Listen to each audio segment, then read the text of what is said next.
Organisasi Muhammadiyah. Sejarah berdiri Muhammadiyah. Muhammadiyah didirikan di Kampung Kauman Yogyakarta, pada tanggal 18 November tahun 1912 oleh Muhammad Darwis yang kemudian dikenal dengan Kiai Haji Ahmad Dahlan. Dilansir dari situs resmi Muhammadiyah, setelah Kiai Haji Ahmad Dahlan menunaikan ibadah haji ke Tanah Suci, beliau mulai menyampaikan benih pembaruan di tanah air. Gagasan pembaruan itu diperoleh Kiai Haji Ahmad Dahlan setelah berguru kepada ulama-ulama Indonesia yang bermukim di Mekah. Melihat keadaan umat Islam pada waktu itu dalam keadaan penuh dengan amalan-amalan yang bersifat mistik, Kiai Haji Ahmad Dahlan tergerak hatinya untuk mengajak mereka kembali kepada ajaran Islam yang sebenarnya berdasarkan Quran dan hadis. Oleh karena itu beliau memberikan pengertian keagamaan di rumahnya di tengah kesibukannya sebagai khatib dan para pedagang. Awalnya ajaran ini ditolak, namun berkat ketekunan dan kesabarannya, akhirnya mendapat sambutan dari keluarga dan teman dekatnya. Profesinya sebagai pedagang sangat mendukung, sehingga dalam waktu singkat ajakannya menyebar keluar Kampung Kauman bahkan sampai keluar daerah dan keluar Pulau Jawa.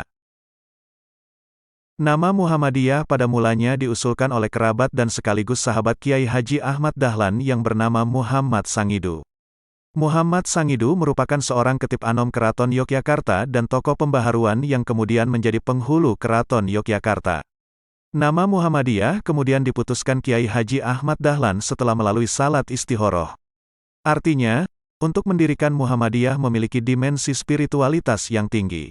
Sebagaimana tradisi kiai atau dunia pesantren, pemberian nama Muhammadiyah oleh Kiai Haji Ahmad Dahlan diharapkan warga Muhammadiyah dapat mengikuti Nabi Muhammad SAW dalam segala tindakannya.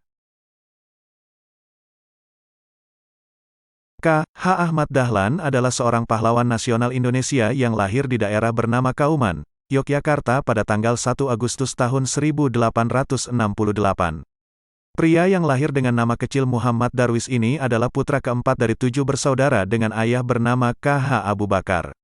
Ibu beliau bernama Siti Aminah yang merupakan putri dari H. Ibrahim yang pada masa itu menjabat sebagai penghulu Kesultanan Ngayogyakarta Hadiningrat.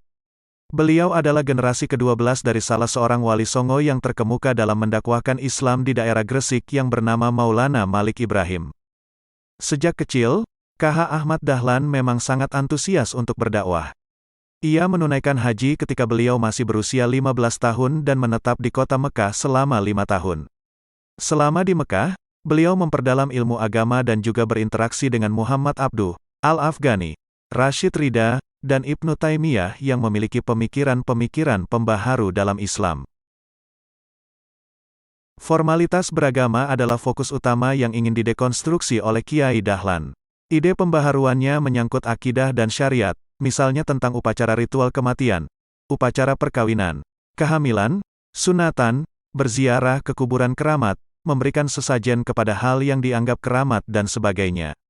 Menurut Kiai Dahlan, hal-hal tersebut bertentangan dengan Islam dan dapat menimbulkan perbuatan syirik dan musyrik. Kiai Dahlan juga berupaya menegakkan ajaran Islam sesuai dengan Al-Quran dan hadis. Berusaha mengedepankan ijtihad jika ada hal yang tidak dapat dalam Al-Quran maupun hadis serta berusaha menghilangkan taklid, pendapat ulama terdahulu tanpa ada dasarnya, dalam fikih dan menegakkan amar ma'ruf nahi munkar.